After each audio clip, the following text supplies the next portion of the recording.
Welcome to the Fantasy Football Prophet podcast, hosted by Craig Phillips and Jeff Torrey. Visit us at fantasyfootballprophet.com. And now your hosts, Craig and Jeff. Welcome everyone to the Fantasy Football Prophet podcast. I'm Craig Phillips, joined as always by Jeff Torrey. And today we just have a little quick episode. We wanted to talk about just about Julio Jones trade here, which is really big news. Just went down, I think, yesterday. Julio Jones traded to the Tennessee Titans. And he gets a team up there with A.J. Brown. That is a duo. Wow. A.J. Brown, Julio Jones, Derrick Henry in the backfield, Ryan Tannehill at quarterback. That's a pretty decent group, I would say. Very good team. But what does this mean? Really, the story is, what's it mean for Julio? Actually, what's it mean for A.J. Brown, too, is interesting. That's the whole thing. There's a lot of interesting parts to this. Yeah. No, First off, I think we were both not on the Julio bandwagon. We're 30-some-year-old receiver, didn't know what his situation was going to be. Even though we know it now, I don't think my opinion changes on about where I was going to rank him. Honestly, he's still a wide receiver 2 for me. Okay, I was going to say we just put out a smaller video that was like the 2 superstars you wouldn't draft, right? Yep. And yours was actually the one you talked about was Julio. Yep. So I do have to say, he definitely could have landed in a worse spot. Yeah, it's possible. It's not a bad spot. But would you have rather had him stay in Atlanta? I can see this being similar, to be honest, in a way, except for the fact that Tennessee actually has a run game. Maybe that helps. And there's another thing there that doesn't, defense can't just key on the pass game like they could in Atlanta. But Atlanta, he was going to have, it was him and Ridley. It's 2 good receivers. They would have Pitts too, but still. But him and Ridley with Matt Ryan at quarterback, him and Brown with Tannehill, it seems decently equivalent to me. Mm-hmm. I don't know. It doesn't really change my opinion too much just because you got a 32-year-old receiver who's coming off an injury, and that's why I didn't want to draft him then. And that's still going to be the same.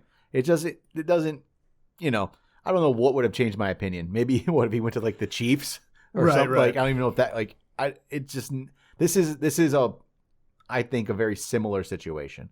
Probably slightly better because of, the fact that they can run the ball too, but not enough to really change my mind. And if anything, it could jump him up in the ranks slightly now that there's some people know where he's going and people seem to like this spot where he could jump up in the ranks and really make it so I don't want to draft Julio.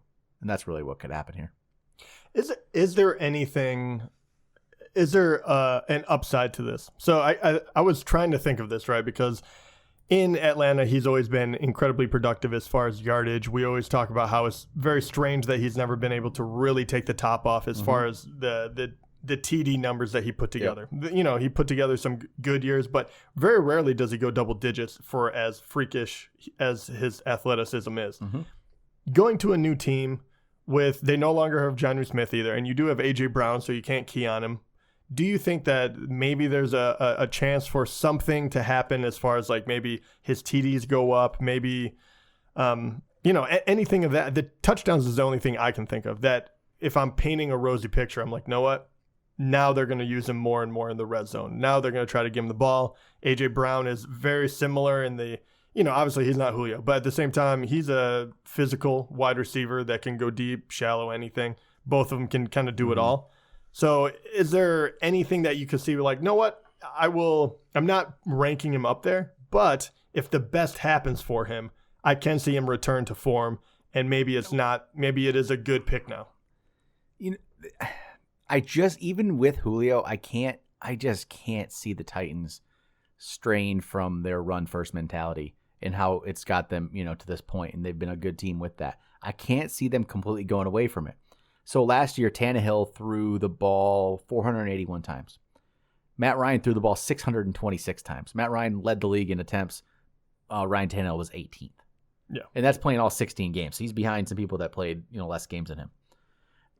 That's, Yeah. There'll probably be more pass attempts, but I can't see it being to the level that Atlanta's throwing the ball. And why would you go away from running the ball with Derrick Henry if it's working? Julio maybe it opens up a couple things here and there, but overall attempts aren't there as much. Like A.J. Brown led the team in targets last year with just over 100, like 106.